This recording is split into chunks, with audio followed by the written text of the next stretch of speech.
Welcome to Where to Ski. I'm John Morgan. Today, we're talking about getting ready for some of those mountains we talk about all year long. We talked about how to get your body and mind ready for skiing. How many of us have jumped from sea level to 10,000 feet only to find they're gassed after 3 or 4 runs, or found that on day 2 or 3 of a trip you just can't get it done? We'll help you try and fix that. Doug Lewis is joining us for this special episode. Doug is a U.S. ski team alumnus, 2-time Olympian, world championship medalist, and a U.S. ski and snowboard Hall of Famer. He's got some quals. After retiring from competitive skiing, Doug created an elite team to pass on his winning knowledge of world-class sports to future generations. Doug is actively involved in every level of the ski industry as a broadcaster, ski celebrity, motivational speaker, product consultant, and coach. We're lucky to have him here. Doug can be a little hardcore. His workouts make most people look like couch potatoes. His training is relentless. He runs up mountains just to see if he can do it faster than the last time. He does 100-mile, 24-hour runs for fun. He knows his stuff, and I don't think there's anyone better suited to give us some insight on how to get fit enough to really enjoy and take advantage of your next ski days. We met up with Doug at the Utah Olympic Park in Park City. Not a bad place to talk fitness. You might even see some action in the background. Sometimes travel adventures don't play out the way you think. Shit happens on the road. We partnered with Global Rescue for world-class travel protection and travel insurance. Trusted by adventurers worldwide, Global Rescue membership ensures emergency medical evacuations, field rescues, and medical advisory services no matter where your adventure takes you. Paired with IMG travel insurance offered through Global Rescue, you get comprehensive coverage for trip cancellation, medical bills, lost luggage, missed connections, and more, protecting both you and your trip. While Global Rescue keeps you safe in the field, IMG Insurance covers the unexpected costs. Together, they're the ultimate protection for adventure seekers. Whether you're headed to the Vallée Blanche or taking skiing and wildlife in Norway or Alaska, enjoy your experience with peace of mind knowing that Global Rescue has your back. Nobody wants to imagine an emergency on a trip, but when the unexpected does happen, you want the team of medical and security experts at Global Rescue to be there for you. Memberships start as low as $139. Hit the link on our website at wheretoski.org or use code WHERETOSKI, all one word, to find out more. So, welcome to Where to Ski. Yeah. This is awesome to have you with us because the beginning of the season, everyone's thinking, I want to go skiing, And the only way to really enjoy skiing is to be in shape. Yeah. And I don't know anyone who is in better shape than you.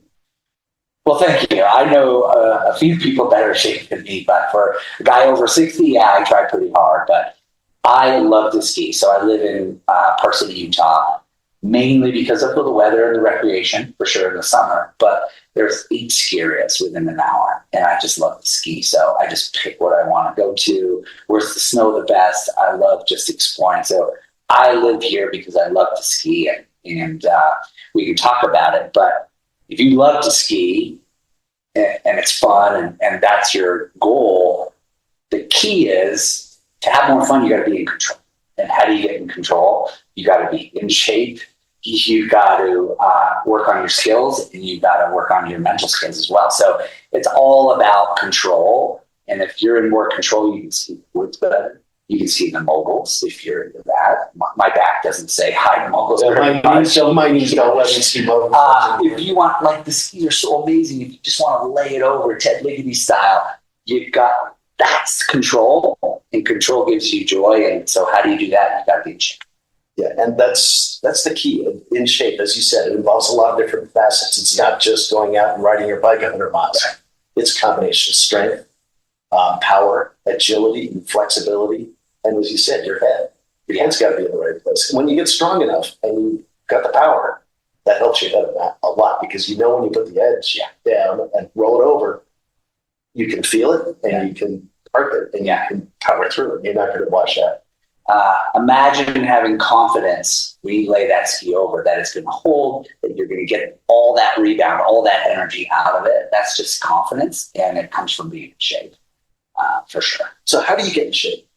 How would you tell our audience, our listeners, and these are listeners, probably in Europe and Australia, UK, and the US, but biggest ones. Yeah. How should they start? We're in September now. Yeah. You're going to be seeing this podcast probably, second or third week of September. Yeah. You've only got like 60 days. Well, I'll tell you what not to do. You don't have to spend $1,200 on some machine. You don't have to spend $2,000 on this and that. You can do it in your backyard with no equipment. So we'll start there, but then you can add on. So if you have a gym that you go to, I'm a member of a gym, right? It's maybe motivating. You can do that. You can buy some equipment, but it starts with strength, right? So everything is built on strength. So if you're strong, you're going to have more power. If you're strong, you're going to have more anaerobic and aerobic capacity. If you're strong, agility is going to come a lot easier, right? So it starts with strength. So you can do that every day, excuse me. And you don't need anything. You can start with full body stuff, burpees, right? Everybody hates burpees. I love burpees. Burpees get everything. They work everything, but burpees, lunges, air squats, push-ups, sit-ups, all that requires no gym membership, requires no equipment, right? So just, and we'll talk about the mental side of committing to this, but you can do it. You can work on strength every day. I was just going to say, to put yourself into a program where you're doing burpees, sit-ups, and push-ups, just those, and maybe some running in there. That's commitment. That is commitment. You got to have the mental strength to be able to say, okay, I'm going to do this. I want to ski well. Yeah. I want to go out and be able to rip out of the first day and not make a fool of myself. So I've got to commit to 60 or 80 or 120 days of pushing myself. Yeah. And it's going to hurt. Yeah. I mean, and we've just rolled back into the mental skills, but commitment comes from setting goals, right? Everybody has dreams. Oh, I'd love to ski 100 days a year. I'd love to race masters again, whatever. But until you commit where you feel it in your stomach. You commit enough where you put your alarm at 4 a.m. because that's the only time you can work out, right? Because you have a real job. So it starts with the goals. Do you want to be stronger, fitter, faster, and enjoy skiing more? If that's the goal, then commit to it. And commit means setting your alarm, doing the work. And again, it doesn't have to be a lot. It's up at 5 a.m., right? And spending that hour, you do a jog, which is free, just to warm up. You do some stretching, which we all need at our age, right? Which is free. And then you do 100 squats. You do 100 knee push-ups if you have to. You do 100 crunches. You then do 10 burpees, whatever it is. That just took you 20 minutes, and you're well on your way.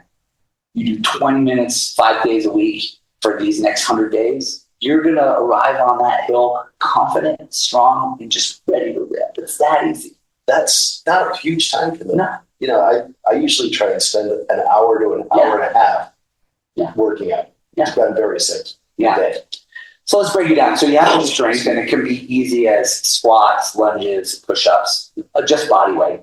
Yeah, I go to the gym, but if I'm quick on time, that's what I do. Then let's add in a little bit of cardio, right? So that's easy. That's a jog. That's a get on your mountain bike, get on your road bike, and just spin. It doesn't have to be hard, right? It's just getting that heart beating, getting that blood flowing, teaching your body how to utilize that oxygen better. And that way you're going to be able to ski all day, right? Who doesn't want to ski all day? I don't ski all day a lot because I don't have time, and 10 runs at Deer Valley works me pretty hard, but you're going to ski all day. Then you just do some sprints, right? You can do sprints by doing 50 jumping jacks as fast as you can. You can do actually sprints. So getting in that sprint will teach your heart to go up and down, right? So you get off the lift, you rip a run, your heart rate's going to go up, you may go anaerobic, and then it's going to teach it to recover. So, excuse me, you've done the strength, then you moved on to the cardio. Then you're going to move to agility, which is the most fun, right? I love agility. So that's trail running, that's setting up obstacle courses, that's just walking up a river. Just everybody knows where a river is. Just walking the river for 200 yards. The balance and agility you will learn, and it's pretty cool and fun. That's it. So and it's usually not hot. And it's not hot. It's going to cool you down. So you've got the strength, you've got the cardio, you've got the agility. You can't forget about power. So power is just all about jumping. Anything that takes 5 seconds. As you can tell, we had a little technical issue at the end that cut it off a little abruptly. But thank you so much, Doug, for taking the time to talk to us about designing your own ski fitness program. 20 minutes a day isn't a lot, and I'm sure that'll expand for most people from 20 up to 40 or 60. You never know. You might see Doug anywhere on a mountain, either running or skiing. If you want to contact him, best is through the Elite Team website at www.eliteteam.com. That URL will be in the show notes. If you like the Where to Ski podcasts, please share them and subscribe on our website, wheretoski.org. It's free. Stay connected to us and listen to perspectives on some of the world's best mountains from the legends that live there. Thank you, Doug. Thanks all of you for joining, and thanks to the Grits for the music.